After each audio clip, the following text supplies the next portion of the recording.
wabarakatuh.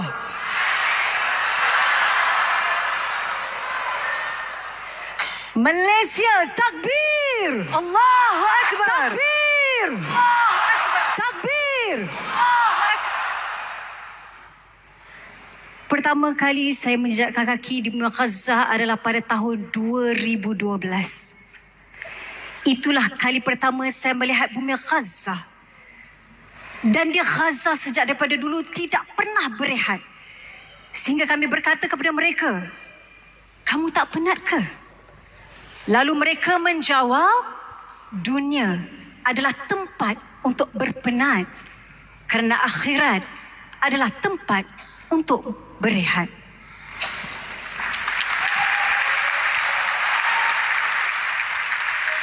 Hari ini kita berkumpul di dalam dewan pada hari ini.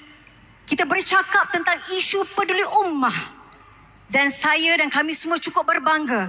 Bila kita bercakap tentang isu peduli ummah, ia haruslah bermula dari peduli rumah, iaitu negara kita Malaysia.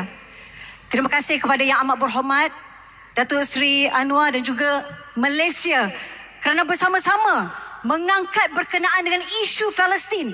Dan saya berharap mudah-mudahan selepas ini dalam silibus pembelajaran untuk anak-anak kita masukkan kisah tentang Palestin.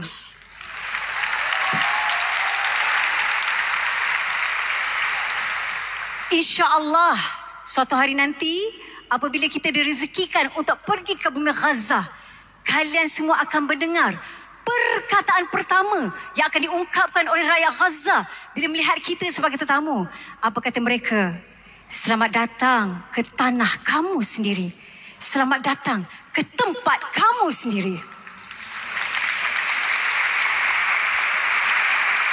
Sebab itulah perjuangan untuk Palestin haruslah sentiasa tersemat dalam hati kita. Bercakap tentang Israel, ramai yang bertanya, tak takut ke Israel? Sejujurnya, orang Israel ini sebenarnya takut dengan bayang-bayang mereka sendiri. Betul? Mereka ada senjata. Kita hanyalah sehelai sepinggang. Tapi mereka siap bawa anjing, bawa senjata, siap acuh ke senapang di dahi kami. Tetapi setiap daripada kami yang berada di dalam jel itu tidak sedikit pun takut. Lagi diasak dengan senapang, lagi kami berdepan. Lalu mengatakan, Free, free Palestine! Free, free Palestine! Akhirnya Israel itu berundur kerana melihat dan gentar takutnya dengan kita punya kebangkitan tentang Gaza.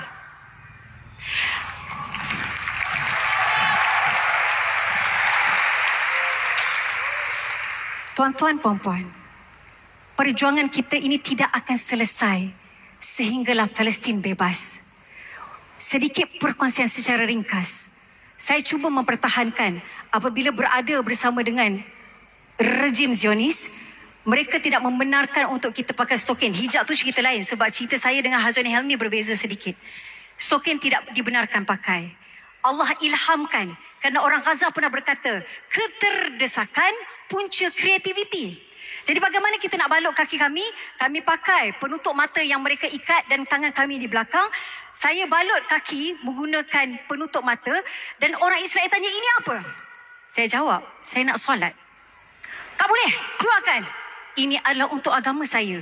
Tak boleh, keluarkan. Lalu ketika itu, kawan-kawan daripada negara lain ramai-ramai menyokong. Dia kata ini adalah religion dia dan dia nak solat. Akhirnya, orang Israel terpaksa akur dan saya memakai penutup kaki sehinggalah saya keluar daripada penjara.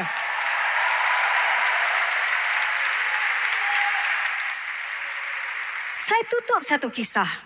Ketika nak keluar penjara, kami adalah bekas banduan rupanya. Banduan yang kalau pergi mana-mana orang bergambur, rasa pelik jugalah, Masya Allah. Saya adalah orang pertama dipanggil untuk beratur. Dan mereka kata, okey, buka baju. Ketika itu ada ajnabi, ada orang lelaki. Saya kata, nak keluar penjara pun suruh buka baju lagi. Saya kata, tak. Buka, tak. Nak bagi tahu, orang Israel takkan berani. Selagi mana hasbunallah wa ni'mal wakil, cukuplah Allah bagi kita, Allah akan lindungi kita, insya-Allah. Sekali lagi saya nak dengar dengan sepenuh jiwa. Takbir dengan sepenuh hati dalam jiwa. Allah Maha Besar. Allah yang protect kita. Dan perjuangan kita ini tak akan selesai sehingga kita semua berkumpul di syurga kelak. Takbir! Takbir! Takbir!